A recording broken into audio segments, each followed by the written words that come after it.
Assalamualaikum warahmatullahi wabarakatuh. Hai semuanya, perkenalkan nama saya Miftah Khairi SM dengan NIM 030522239. Di sini saya akan menjelaskan tentang kalimat dalam bahasa Indonesia. Yang pertama, kita akan membahas tentang pengertian kalimat. Teman-teman tahu nggak apa itu kalimat? Kalimat merupakan satuan bahasa berupa kata atau rangkaian kata yang dapat berdiri sendiri. Kalimat itu mempunyai pesan atau tujuan tertentu dan biasanya diakhiri dengan intonasi. Paling tidak, dalam sebuah kalimat terdiri dari subjek dan juga predikat. Kalimat sangat penting dalam kehidupan sehari-hari untuk berinteraksi. Setiap kalimat itu sangat mempengaruhi tutur bahasa seseorang loh. Kalimat yang baik akan menyampaikan makna yang baik pula. Kalimat dapat berwujud lisan maupun tulisan. Dalam wujud lisan, sebuah kalimat itu diakhiri dengan intonasi akhir. Contohnya itu seperti, "Pergi kamu dari sini. Maukah kamu menemani aku ke sana? Hore, aku lulus." Nah, itu dia tadi contoh-contoh kalimat dengan intonasi akhirnya. Sedangkan kalimat dalam wujud tulisan itu biasanya diawali dengan huruf kapital dan diakhiri dengan tanda titik, tanda tanya, maupun tanda seru. Selanjutnya kita lanjut ke unsur-unsur dalam kalimat. Untuk membuat suatu kalimat yang baik dan benar, terdapat beberapa unsur yang perlu diperhatikan. Yang pertama, ada subjek. Subjek merupakan pokok atau inti atau yang menjadi pokok permasalahan dalam sebuah kalimat. Biasanya, subjek ini dapat berupa nama, benda, tokoh, ataupun benda yang ditokohkan. Contoh subjek itu seperti ini. Di dalam kalimat, kucing mengejar tikus di atas atap. Yang menjadi subjeknya adalah kucing, karena dia yang menjadi pokok pembicaraan dalam kalimat tersebut. Unsur yang kedua ada predikat. Predikat merupakan bagian kalimat yang menjelaskan tentang sifat ataupun perbuatan subjek. Biasanya, predikat ini bisa berbentuk kata kerja, kata sifat, kata bilangan, kata pan, dan juga kata benda. Kita balik lagi ke contoh tadi. Di kalimat ini, yang menjadi predikatnya adalah mengejar. Selanjutnya, unsur yang ketiga adalah objek. Objek merupakan bagian kalimat yang melengkapi predikat. Biasanya, objek ini bisa berbentuk kata benda, frasa, maupun klausa. Dan biasanya objek ini terletak di belakang predikat. Balik lagi nih ke contoh tadi. Dalam kalimat yang tadi, yang menjadi objeknya adalah benar, tikus.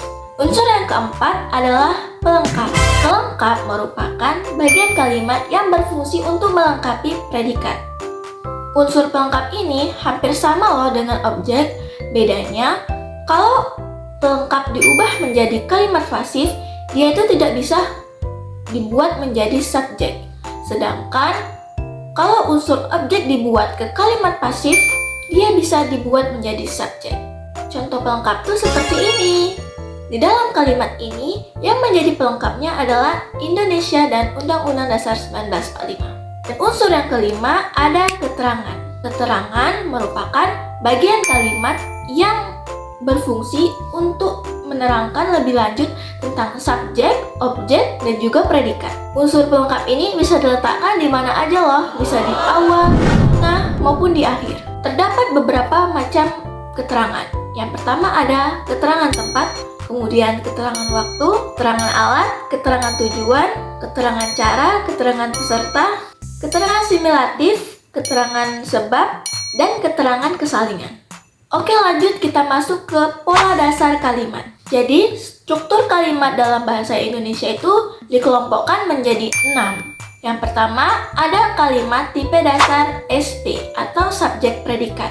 Di dalam tipe kalimat ini hanya terdapat dua unsur. Yang pertama ada subjek dan yang kedua ada predikat. Yang kedua ada tipe kalimat SPU atau subjek, predikat, objek. Di dalam tipe kalimat ini, predikat memerlukan dua pendamping, yakni subjek di sebelah kiri dan objek di sebelah kanan. Yang ketiga ada tipe kalimat SPPL. Sama seperti halnya SPO tadi, SPPL ini predikat memerlukan dua pendamping. Yang Yang pertama ada subjek di sebelah kiri dan yang kedua lengkap di sebelah kanan. Contohnya seperti ini. Yang keempat ada tipe kalimat SPK atau subjek predikat keterangan. Tipe keempat ini juga predikat memerlukan dua pendamping. Yang pertama subjek dan juga keterangan. Contohnya itu seperti ini. Yang kelima ada kalimat tipe dasar SPOPL. Dalam tipe kelima ini, predikat itu memerlukan tiga pendamping nih. Yang pertama ada subjek, kemudian objek, dan juga pelengkap. Contoh-contohnya itu seperti ini. Dan jenis yang terakhir ada tipe kalimat SPOK. Sama seperti tipe kelima tadi, di tipe ini predikat memerlukan tiga pendamping, yaitu subjek, objek, dan juga keterangan. Contohnya itu seperti ini. Selanjutnya kita masuk ke dalam jenis-jenis kalimat. Yang pertama ada kalimat simplex. Kalimat simplex atau yang biasa disebut dengan kalimat tunggal merupakan kalimat yang hanya terdiri atas satu klausa atau hanya terdiri dari satu struktur predikat. Satu struktur predikat dalam itu bisa berupa subjek predikat, subjek predikat objek, subjek predikat pelengkap, subjek predikat keterangan, dan lain sebagainya. Contohnya tuh seperti ini. Yang kedua ada kalimat kompleks. Kalimat kompleks atau yang biasa disebut dengan kalimat majemuk bertingkat merupakan kalimat yang terdiri atas klausa utama dan klausa subordinatif. Klausa utama itu sering disebut dengan induk kalimat, sedangkan klausa subordinatif sering disebut sebagai anak kalimat. Klausa utama itu tidak tergantung dengan klausa lain, sedangkan klausa subordinatif itu bergantung pada klausa utama. Tanpa kehadiran klausa utama, klausa subordinatif itu tidak bisa bermakna atau apa-apa karena kurangnya informasi yang belum jelas. Contoh kalimat kompleks itu seperti ini. Yang ketiga ada kalimat majemuk. Kalimat majemuk merupakan kalimat yang terdiri atas dua klausa atau lebih yang dapat berdiri sendiri sebagai kalimat yang lepas. Contoh kalimat majemuk itu seperti ini. Oke, mungkin cukup sekian materi yang bisa saya sampaikan. Bila ada salah kata, saya mohon maaf. Kepada Allah, saya mohon ampun. Dan semoga apa yang saya katakan tadi dapat bermanfaat bagi teman-teman semua. Saya tutup. Assalamualaikum warahmatullahi wabarakatuh. Bye-bye.